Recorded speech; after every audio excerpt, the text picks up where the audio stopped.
Hey there. I just wanted to take a moment to talk about something that has been on my mind for a while, something that I haven't really spoken to anyone about. And it's one of those things that I also feel like moms don't really talk about very much, or maybe they do and I'm just not aware of it. So, where do I start? Okay, so I'm a mom of three kids. I have two girls, and my youngest is a boy, and he's almost 15 months old.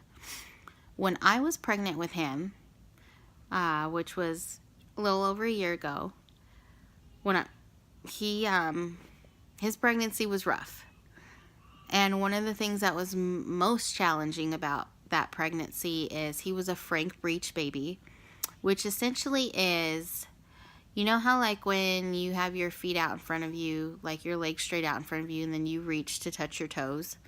So he was in that position in my tummy, his butt facing down, legs straight up and down in front of his face, and his head tucked right under my ribs facing out.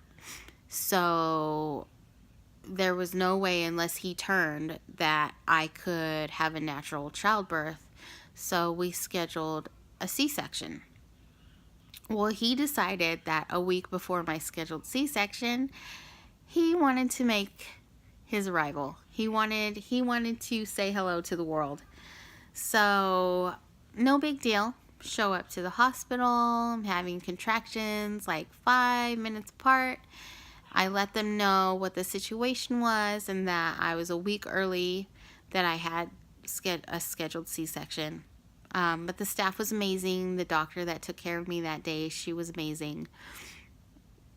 And my son was born. He was a happy, healthy, bouncing baby boy. He was perfect. Everything went great. I stayed in the hospital for a couple days and then they sent me home. I think the thing that is not emphasized enough for women who have had cesarean sections, C-sections, is how major of a surgery that is. It is a major surgery. They literally cut a person out of you and then sew you back together and send you on your way. It's hard on your body. Pregnancy is hard on your body. Having a baby, even naturally, is hard on your body. Having a C-section is even harder on your body. So after they sent me home, I was home. My mom came down for 2 weeks. My sister came down for a week. And that was great. And my son was doing well. My son was born in the summertime, so my older girls, they weren't in school, which, oh my gosh, thank God for that, because I don't think I would have been able to handle that. But my husband had to go back to work right after our son was born. So it was just me home with the kids when my mom and my sister left. And it was hard. It was, I think, by far the hardest thing I've ever had to do in my entire life. But I did. I put my children in front of my own needs. Every day I was in so much pain, but it didn't matter. It didn't matter to me because in my mind, I had to take care of my baby. I had to take care of my daughters. My kids still needed to be fed. My house still needed to be clean. Laundry still needed to be done. Meals still needed to be made. Errands still needed to be run. So, no matter how I felt physically, I still did everything that I felt I needed to do. And that was a mistake. That was my first mistake. My second mistake is when my husband would come home at the end of the day and he would ask me, "How was your day?" I would tell him, I was tired, or that I was sore, but, and there was always the but, the girls had a great day. We did this today, or, you know, Leia colored this picture and the baby had so many dirty diapers, but he's discovered his fingers, or something super cute that he did. And I would talk about the highlights of our day. And then I would tell him things like, oh, and I washed all your shirts, and we're having this for dinner. And I would say those things, but I would never say the things that really needed to be said. And I know now that that was wrong, but at the time, I just felt like the last thing I wanted to do when my husband came home from work was be that wife who complains. So I didn't. And it hurt me. It hurt me a lot, because eventually it got to the point where I was emotionally and physically exhausted. I would find myself hiding in my room so that I could take a moment to just cry. Or my baby would be crying, and so I would hold him and we would just cry. Because it was just so much, and I didn't want to feel like I was failing as a mom, so I just kept doing everything and not asking for help, because I thought that if I asked for help, then I was admitting that I couldn't do it and that I was failing. And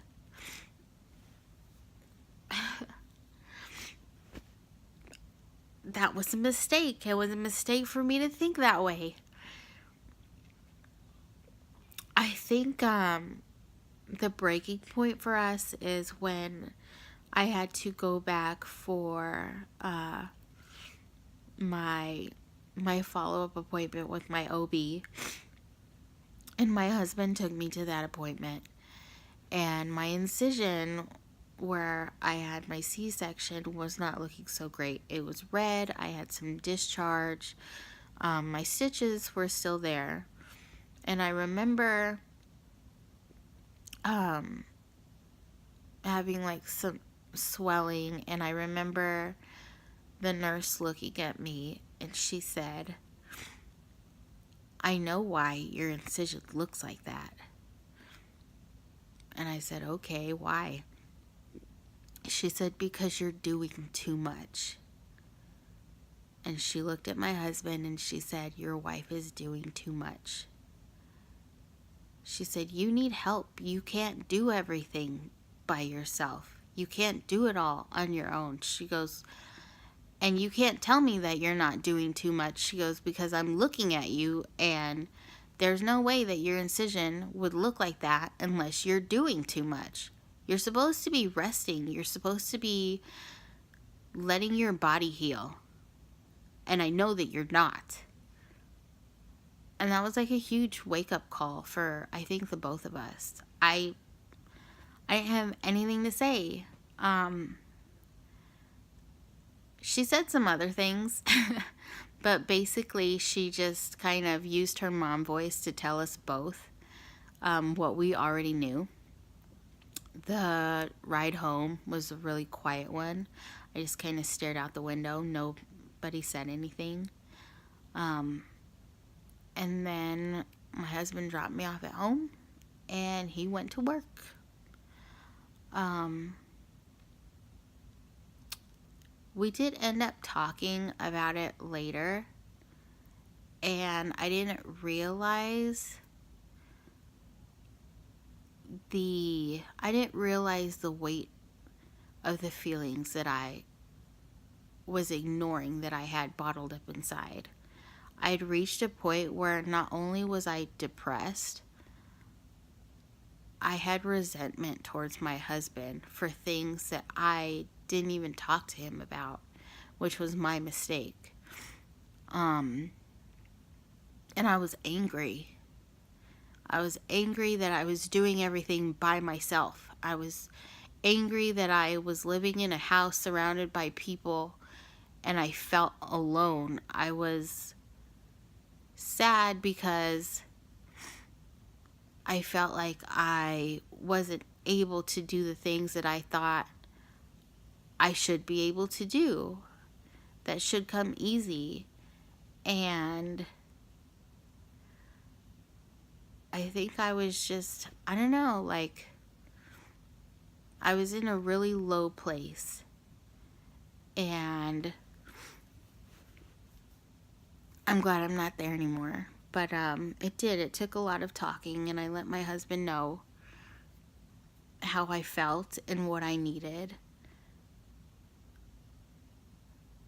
And I should have spoken up sooner. I should have said something before I reached that point. Like, I remember telling my husband that I understood that he, that was his part. Like, he worked and I stayed home with the kids, and I could never be mad at him for that. Like, I respect my husband so much. He is my best friend. He means the world to me. But at this point in my life, I felt like I was abandoned in my own marriage. I felt like he left me when I needed him the most, and he wasn't there. He just left. But the truth is, that's not the case. That's just how I felt. Like, bills still need to be paid, food still has to be put on the table, but that's how I felt. That is exactly how I felt at that time. And so when we spoke about it and I got all of it off my chest, it was like a huge weight being lifted off of my shoulders. And we were able to work together and to come up with a plan. Because sometimes when you think that, oh, well, my husband should just know, they really don't.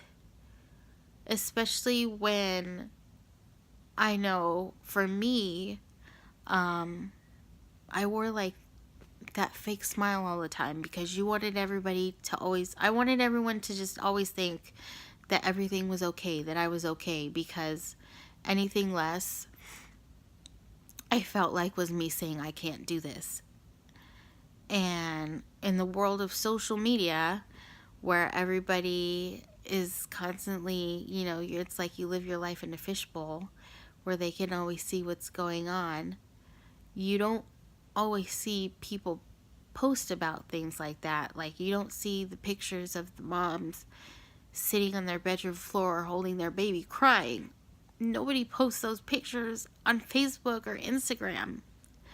Nobody posts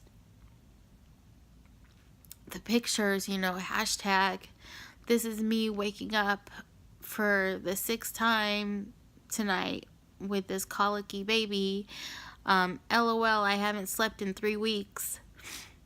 Nobody posts those pictures because for whatever reason, we always want the world to think that we're doing okay, even when we're not. And